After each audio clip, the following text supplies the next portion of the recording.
शी बातम्या। पुण्यामधल्या मावळमध्ये कुंडमळ्याजवळच्या इंद्रायणी नदीवरचा पूल कोसळल्यामुळे मोठी दुर्घटना, 14 जणांचा मृत्यू, यामध्ये 3 पुरुष आणि 6 वर्षांच्या मुलाचा समावेश।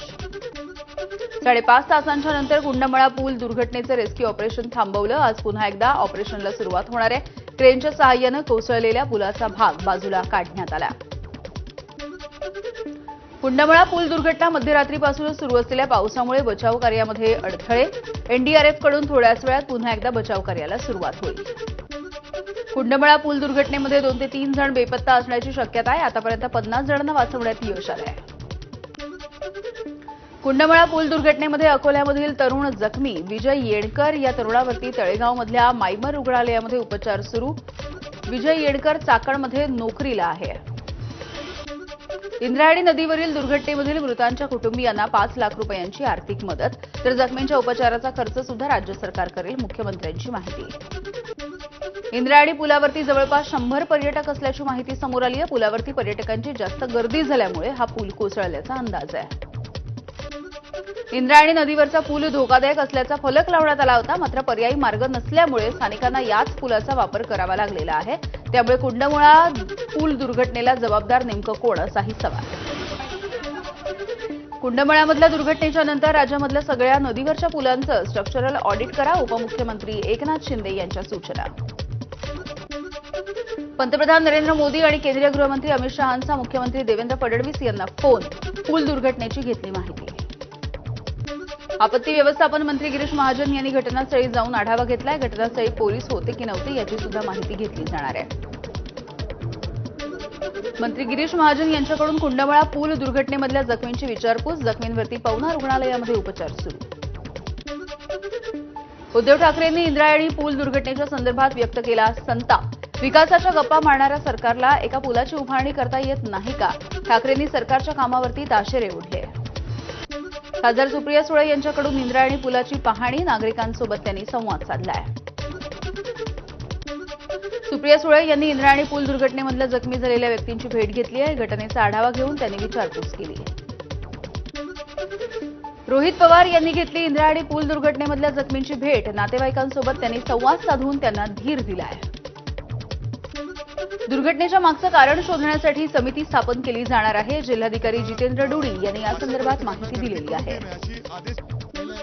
इंद्रायणी पूल निकृष्ट दर्जाचा, माजी आमदार बाळा भेगडे यांचा आरोप। पायी जाण्यासाठी 30 वर्षांपूर्वी हा लोखंडी पूल बांधण्यात आल्याची माहिती।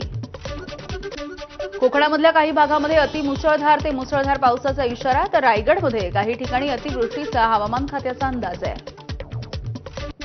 मराठवाड्यामध्ये विजांच्या कडकडाटासोबत पावसाची शक्यता, तर पुढील 24 तासांमध्ये मान्सून विदर्भामधला आणखी काही भाग व्यापण्याचा अंदाज। रत्नागिरी जिल्ह्यामध्ये काल रात्रीपासून मुसळधार पाऊस। पावसाने मुंबई गोवा महामार्गावरच्या लांजा एसटी स्टँड परिसरामध्ये रस्त्यावरती पाणी आलंय। ठेकेदाराच्या दर्जाहीन कामामुळे हे पाणी रस्त्यापर्यंत आलेलं आहे। रायगडमध्ये मुसळधार पाऊस सुरू आहे। श्रीवर्धन तालुक्यामध्ये काही भागात झाडं कोसळली। विद्युत खांबावरती झाडं पडल्यामुळे काही भागामध्ये वीज पुरवठा खंडित। सिंधुदुर्गाला सुद्धा मुसळधार पावसानं झोडपलं। आज जिल्ह्याला ऑरेंज अलर्ट देण्यात आलाय। समुद्र किनाऱ्यावरती ताशी 40 ते 50 किलोमीटर वेगाने वारे वाहत आहेत। त्यामुळे मच्छीमारांना समुद्रामध्ये न जाण्याचं आवाहन। अमरावतीमध्ये जोरदार पावसाची हजेरी। कडक उन्हाच्या नंतर अचानकपणे आलेल्या पावसामुळे नागरिकांची तारांबळ। अकोल्याच्या तेल्हारा तालुक्यामधल्या तळेगाव बाजार परिसरामध्ये मुसळधार पाऊस। शेतामध्ये मोठ्या प्रमाणावरती पावसाचं पाणी साचलं, त्यामुळे पेरणीची कामं खोळंबण्याची शक्यता आहे।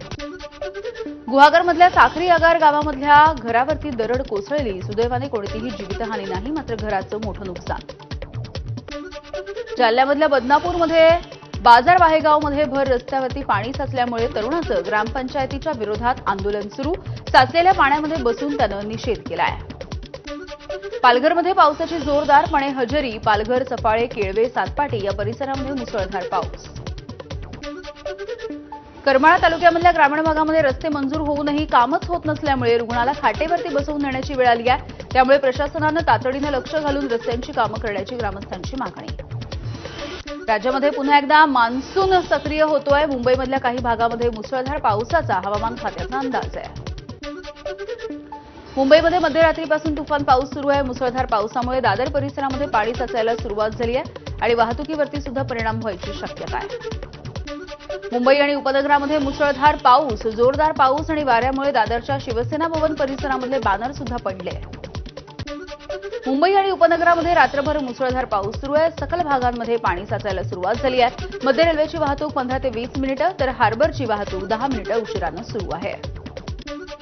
मुंबईसह उपनगरामध्ये पावसाची रिपरिप. पावसानं पूर्व उपनगरामधील रस्ते वाहतूक धीम्या गतीनं सुरू आहे. पूर्व आणि पश्चिम द्रुतगती महामार्गावरची वाहतूक धीम्या गतीनं. विक्रोळीच्या सूर्यनगरमधल्या डोंगराळ भागामध्ये शिवसेनेकडून धोकादायक ठिकाणी संरक्षण जाळी बसवण्याचं काम. दरड कोसळून होणारी जीवितहानी टाळण्यासाठी खबरदारी.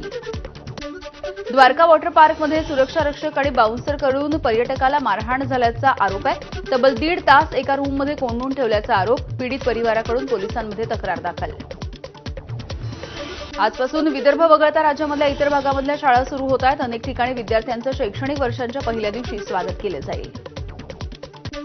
नाशिक जिल्ह्यामध्ये पहिल्या दिवशी विद्यार्थ्यांचं जंगी स्वागत. प्रभात फेरी काढून शाळेचा पहिला दिवस साजरा.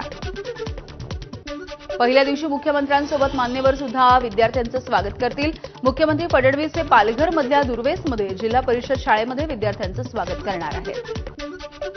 शालेय शिक्षण विभागाकडून शाळा प्रवेशोत्सव उपक्रम. स्थानिक स्वराज्य संस्थांच्या शाळांमधली पटसंख्या वाढवण्यासाठी हा उपक्रम. विद्यार्थ्यांना एसटीचा पास आता थेट त्यांच्या शाळा आणि महाविद्यालयांमध्ये वितरित केला जाणार आहे. राज्य मार्ग परिवहन महामंडळाची राज्यामध्ये आजपासून विशेष मोहीम. गडचिरोलीच्या अतिदुर्गम आणि नक्षलग्रस्त भागामधल्या 120 विद्यार्थी पहिल्यांदाच विमानामधून बंगळुरूच्या इस्रोच्या भेटीला. नागपूर विमानतळावरती मुख्यमंत्र्यांनी या विद्यार्थ्यांचं स्वागत केलं आणि संवाद साधला. नागपूरमधील बोगस शिक्षक भरती घोटाळ्यामध्ये मोठी कारवाई. दिलीप धोटेंना अटक. प्रत्येक शिक्षकाकडून 15 लाख रुपये घेतल्याचा संशय आहे. दिलीप धोटे विठ्ठल रुक्मिणी बहुउद्देशीय शिक्षण संस्थेचे अध्यक्ष आहेत. संत निवृत्तीनाथ महाराजांच्या पालखीचा रिंगण सोहळा सिन्नरच्या दातली गावामध्ये पार पडला. विठ्ठल नामाच्या जयघोषामध्ये पार पडलेल्या या रिंगण सोहळ्यावरती जेसीबीमधून फुलांची उधळण. संत मुक्ताईंच्या पालखीचं जालन्यामध्ये आगमन. खानदेश आणि विदर्भाचा प्रवास करत जालन्यामध्ये आलेल्या मुक्ताईंच्या पालखीचं जल्लोषामध्ये स्वागत. मालवणच्या राजकोट किल्ल्यावरती नव्याने उभारण्यात आलेल्या शिवरायांच्या पुतळ्याच्या चबुतऱ्याच्या बाजूची जमीन खचली आहे. मात्र पुतळ्याला कोणतीही हानी नाही. छत्रपती शिवरायांचा पुतळा किंवा चबुतऱ्यावरती काहीही परिणाम झालेला नाही. राजकोट किल्ल्यावरील पुतळ्याच्या संदर्भात सार्वजनिक बांधकाम विभागाचं स्पष्टीकरण. संत निवृत्तीनाथ महाराज यांची पालखी नाशिक ते पंढरपूरकडे रवाना. नाशिकच्या इगतपुरी तालुक्यामधील एक शेतकरी वारीमध्ये सहभागी. वारीमध्ये सहभाग तरी सुद्धा मोबाईलवरून पार पाडतोय. शेतीची जबाबदारी. पंढरपूरमध्ये ठाकरेंचे शिवसैनिक आणि मनसैनिकांकडून विठ्ठल रुक्मिणीला दुग्धाभिषेक. दोन्ही ठाकरे बंधू एकत्र येण्यासाठी कार्यकर्त्यांचं साकडं. आज मनसेची शिवतीर्थावरती महत्वाची बैठक. राज ठाकरे यांच्या उपस्थितीमध्ये या बैठकीचं आयोजन. आगामी मुंबई महानगरपालिका निवडणुकांच्या पार्श्वभूमीवरती बैठकांचं सत्र. मालेगावमध्ये दादा भुसे यांच्या उपस्थितीमध्ये नार पार गिरणा नदीजोड योजनेची आढावा बैठक. 10,000 दशलक्ष घनफूट पाण्याच्या माध्यमातून शेतकऱ्यांना फायदा होईल. शिवसेना राष्ट्रवादीमध्ये धुसफूस वाढली. जिल्हा परिषदेचे सभापती असताना भरत गोगावले यांनी भ्रष्टाचार केला होता.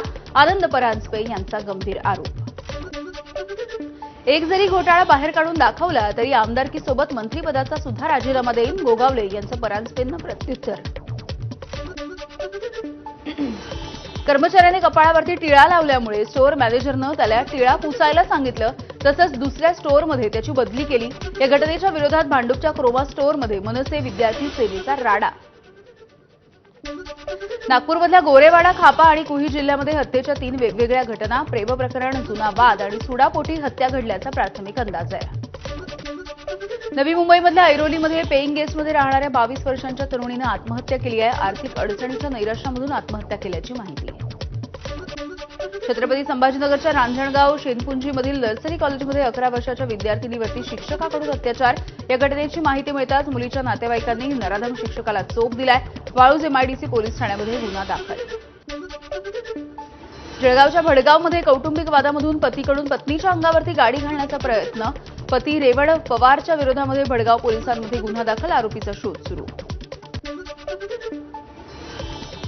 पुण्यामध्ये दहशत माजवणाऱ्या 2 गुन्हेगारांची देहूरोड पोलिसांनी धिंड काढली आहे. गुन्हेगारांची माहिती देण्याचं पोलिसांचं नागरिकांना आवाहन. पालघरच्या बोईसर तारापूर एमआयडीसीमधल्या यूके एरोमॅटिक कारखान्याला आग लागली. या आगीवरती वेळीच नियंत्रण मिळवल्यामुळे मोठी हानी टळली आहे. पिंपरी चिंचवडच्या वाल्हेकरवाडीमध्ये भंगाराच्या गोदामाला भीषण आग लागली होती. सुदैवाने कोणतीही जीवितहानी नाही. धाराशिवच्या भूम शहरामध्ये एटीएम फोडून चोरट्यांनी लाखो रुपये लंपास केले. चोरीची ही घटना सीसीटीव्हीमध्ये कैद झाली आहे. प्रशासनाने रात्रीच्या वेळी गस्त वाढवण्याची मागणी. भंडाऱ्यामध्ये गोमांस वाहतूक करणाऱ्या रिक्षा चालकाला अटक. अड्याळ पोलिसांची कारवाई. 2 पिशव्यांमधलं 95 किलो गोमांस जप्त करण्यात आलाय. लोकलच्या फर्स्ट क्लासच्या डब्यामध्ये आजपासून तिकीट तपासणी होणार आहे. विना तिकीट प्रवास करणाऱ्यांना पकडण्यासाठी मध्य रेल्वेची विशेष मोहीम. चंद्रपूरमध्ये 2 वाघांच्या झुंजीमध्ये एका वाघाचा मृत्यू झालाय. चिमूर तालुक्यामधल्या शेडगाव गावाजवळच्या जंगलामधली घटना आहे. जळगावमधल्या 40 गावच्या मेहुणापारेमध्ये शेतामध्ये आढळले बिबट्याचे 2 बछडे. नागरिकांनी आरडाओरड केल्याच्या नंतर मादी एका बिबट्याला घेऊन पळाली आहे. अहमदाबाद दुर्घटनेमध्ये मृत्यू पावलेल्या माजी मुख्यमंत्री विजय रुपाणी यांच्यावरती आज शासकीय इतमामात अंत्यसंस्कार. दुपारी त्यांचं पार्थिव अंत्यदर्शनासाठी ठेवलं जाईल. आज गुजरातमध्ये दुखवटा जाहीर. माजी मुख्यमंत्री विजय रुपाणी यांच्यावरती आज अंत्यसंस्कार. अहमदाबाद विमान दुर्घटनेमध्ये रुपाणींचा मृत्यू झाला आहे. अहमदाबाद विमान अपघाताच्या चौकशीसाठी आज उच्चस्तरीय समितीची बैठक. गृहसचिवांच्या अध्यक्षतेखाली गठीत करण्यात आलेली समिती 3 महिन्यांमध्ये अहवाल देणार आहे. अहमदाबाद विमान दुर्घटनेमधल्या 80 मृतांची ओळख पटली आहे. आतापर्यंत 33 मृतदेह कुटुंबियांना सोपवले. माजी मुख्यमंत्री विजय रुपाणी यांच्यावरती आज अंत्यसंस्कार केले जातील. हेलिकॉप्टर अपघातामध्ये मृत्यू झालेल्या राजकुमार जयस्वाल यांचा मॅनेजर आणि सुपरवायझरला अखेरचा फोन. दिवसभराच्या कामाचा त्यांनी आढावा घेतला होता. चारधामसाठी सुरू असलेली हेलिकॉप्टरची सेवा आजही बंद राहील. सर्व हेली ऑपरेटर आणि वैमानिकांचे उड्डाणाचे अनुभव तपासले जातील आणि त्यानंतर ही सेवा पूर्ववत होईल. उत्तराखंडमधल्या हेलिकॉप्टर अपघाताची चौकशी विमान अपघात तपास ब्युरो करणार आहे. आर्यन एव्हिएशन बेल 407 हे हेलिकॉप्टर कोसळलं आहे. केदारनाथ पदपथावरच्या जंगलचट्टीजवळ दरड कोसळली. यामध्ये एकाचा मृत्यू झालाय तर 2 जण जखमी झाले आहेत. पंतप्रधान नरेंद्र मोदी यांचं लारनाका आंतरराष्ट्रीय विमानतळावरती आगमन. सायप्रसचे अध्यक्ष निकोस यांच्याकडून मोदींचं स्वागत. पंतप्रधान नरेंद्र मोदी यांनी सायप्रसमधल्या लिमासोलच्या हॉटेलमध्ये जाऊन भारतीय नागरिकांची भेट घेतली आहे. भारतीय नागरिकांनी सुद्धा मोदींचं स्वागत केलं. इस्रायलकडून 24 तासामध्ये इराणच्या 250 ठिकाणांवरती हल्ले. इराणच्या गुप्तचर विभागाचा प्रमुख हल्ल्यामध्ये ठार. आतापर्यंत 14 अणुशास्त्रज्ञांना मारल्याचा इराणचा दावा. इराणचे राष्ट्रप्रमुख खामेनेईंची हत्या करण्याचा इस्रायलचा होता इरादा. डोनाल्ड ट्रम्प यांनी नेत्यानाहूंना रोखल्याचा एका रिपोर्टमध्ये दावा. इराण आणि इस्रायलमधील युद्ध सुरूच आहे. इस्रायलच्या हल्ल्याला प्रत्युत्तर म्हणून इराणने जेरुसलेम, तेल अविवसह अनेक ठिकाणी मिसाईल डागले तर इस्रायलकडून पुन्हा एकदा इराणच्या अणुसंशोधन केंद्रांवरती हल्ला करण्यात आला आहे.